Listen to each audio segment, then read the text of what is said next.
News express live के special digital bulletin में अब्दुल वहाब आपका स्वागत करता है। दोस्तों, आज 17 जुलाई है और कल 18 जुलाई को औरंगाबाद का जो 9 दिन का कर्फ्यू था, लॉकडाउन था, वो ख़त्म होने जा रहा है। वैसे देखा जाए तो ग्लोबल लेवल पर लॉकडाउन हर जगह जारी है, जिसकी वजह से माहौल पर, ख़ास तौर से जो एनवायरनमेंट है उस पर बहुत असर पड़ा है।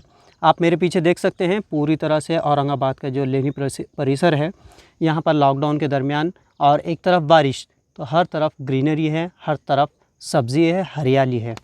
तो लॉकडाउन का एक असर ये भी हुआ है पर्यावरण पे कि कई नदियाँ साफ़ हुई है। हज़ारों करोड़ रुपए यानी ख़र्च कर कर इंसान जिन नदियों को साफ़ नहीं कर सका था, 2 महीने 3 महीने के लॉकडाउन ने उसे साफ़ कर दिया। तो इस जानिब भी हमें सोचने की ज़रूरत है कि पर्यावरण को अगर हमें बचाना है तो हमें अपने रिसोर्सेज जो है उसको सही से इस्तेमाल करना होगा। दूसरी ख़बर ये है कि ग्लोबल लेवल पर एक ख़बर जो है बहुत ज़्यादा वायरल हुई है, बहुत ज़्यादा चर्चा का विषय बनी हुई है। ख़बर कुछ इस तरह से है कि राजेश ओडवाला, ये तेलंगाना के एक लेबर थे जो दुबई में काम करने के लिए गए थे। इस दौरान उन्हें कोरोना होने की पुष्टि की गई। दुबई के अस्पताल में उनका इलाज जारी रहा, लेकिन चूँकि वो एक हेल्पर थे और दुबई में बहुत ज़्यादा कॉस्टली है ट्रीटमेंट, तो वो उतना बिल पे नहीं कर सकते थे। 80 दिन उनका इलाज जारी रहा और इस दौरान उनका जो एक्सपेंसेस थे, बिल था, वो तकरीबन 1,52,00,000 रुपये हो गया। अब जब इंडियन कौंसलेट को इस बारे में इत्तला मिली तो उन्होंने दुबई गवर्नमेंट से रिक्वेस्ट की कि वो उनका बिल माफ़ करे, और इस जानिब जो अस्पताल था, प्रशासन था वहाँ का दुबई का, उसने उनका पूरी तरह से बिल माफ़ किया और बाद में उन्हें इंडिया भेजने के लिए टिकट भी प्रोवाइड किया गया। तो ये एक अच्छी खबर ग्लोबल लेवल से है। एक नेशनल लेवल की ख़बर ये आ रही है कि तिरुपति जो मंदिर है सबसे बड़ा, वहाँ पर 140 कर्मी और जो पंडित है उनको कोरोना पॉजिटिव होने की पुष्टि की गई है, लेकिन श्रद्धालुओं के लिए मंदिर बंद नहीं किया जाएगा, जनरल पब्लिक के लिए वो खुला रहेगा। तीसरी खबर राजस्थान से, जहां पर सियासी घमासान जारी है। सचिन पायलट जो कांग्रेस के एक प्राइम मेंबर माने जाते थे, फ़िलहाल कांग्रेस से नाराज़ चल रहे हैं और 1.5 दर्जन से ज़्यादा MLAs उनके साथ है और एक होटल में रुके हुए हैं। इस जानिब कई कांग्रेस और बीजेपी के दरमियान लड़ाई जारी है, ज़बानी लड़ाई भी हुई। इसी दौरान एक ऑडियो लीक हुआ है जिसमें हॉर्स ट्रेडिंग का इल्ज़ाम लगाया गया है गहलोत सरकार ने बीजेपी पर।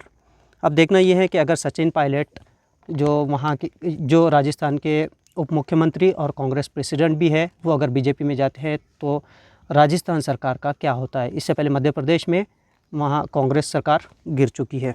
इसके अलावा एक वायरल ख़बर ये है कि IAS ऑफिसर है नितिन सांगवान, उन्होंने ट्वीट करते हुए 10वीं और 12वीं में पास होने वाले स्टूडेंट्स को मुबारकबाद दी। साथ ही साथ उन्होंने अपनी 10वीं की मार्कशीट शेयर की है, जिसमें उन्होंने बताया कि केमिस्ट्री में उन्हें 70 में से सिर्फ 24 मार्क्स मिले थे।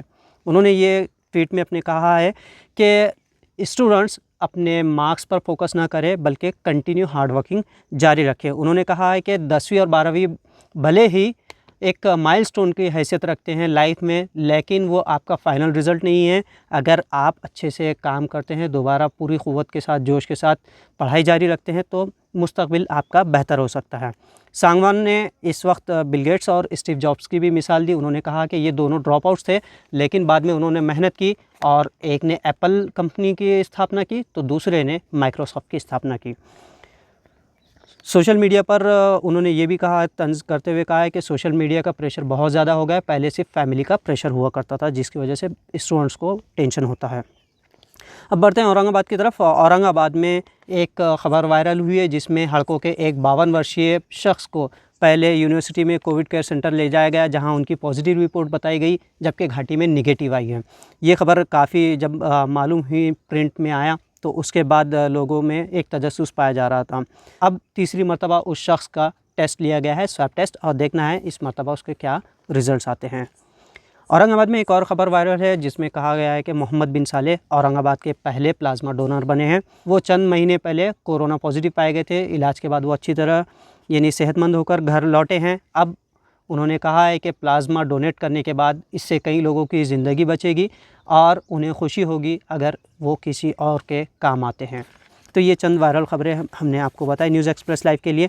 अब एक और चीज़ जो हमारा रेगुलर अपडेट है, तो चलिए आपको वो भी बताते चलते हैं। भी दोपहर तक, आज 17 जुलाई है, लॉकडाउन का सेकंड लास्ट डे है, तो हम आपको दोपहर तक का औरंगाबाद का अपडेट भी दिए चलते हैं। औरंगाबाद में आज सुबह से 88 लोगों की रिपोर्ट पॉजिटिव आई है और जल्द ही ये आंकड़ा 10,000 के करीब पहुंच सकता है औरंगाबाद में, क्योंकि हम जिस तरह से एवरेज देख रहे हैं 200-300 के लगभग हमारे पास पॉजिटिव आ रहे हैं। कल ही 300 आए थे, तो अब तक 9,832 लोगों के पॉजिटिव होने की पुष्टि डिस्ट्रिक्ट इन्फॉर्मेशन ऑफिस की जानिब से की गई है।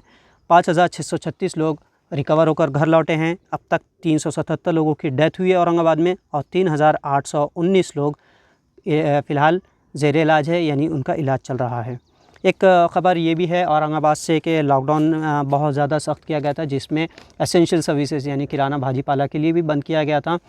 तो शहर में 8 लोगों पर केस दर्ज किया गया है जो इस लॉकडाउन में भी भाजी पाला और किराना बेच रहे थे। इसके अलावा आप लोगों को एक और चीज़ बताता चलूँ कि औरंगाबाद में अमरूद शाही प्लाज़ा जो हमालवाड़ा है, वहाँ पर 50 से ज़्यादा पेशेंट्स मिले हैं। ये एक अपार्टमेंट है। तो न्यूज़ एक्सप्रेस लाइव आप लोगों से अपील यही करता है कि आप भी एहतियात बरतें, अपने और अपने आसपास का एरिया सैनिटाइज़ करें, प्रिकॉशंस लें, इसी में हम सबकी भलाई है। तो ये थी चंद खबरें ग्लोबल और नेशनल लेवल से जो हमने आप तक पहुंचाना मुनासिब समझा। आप मज़ीद ख़बरों के लिए हमें न्यूज़ एक्सप्रेस लाइव औरंगाबाद के तौर पर सर्च कर सकते हैं, सब्सक्राइब कर सकते हैं फेसबुक और यूट्यूब पर। कैमरा पर्सन तौफीक पटेल के साथ अब्दुल वहाब, औरंगाबाद।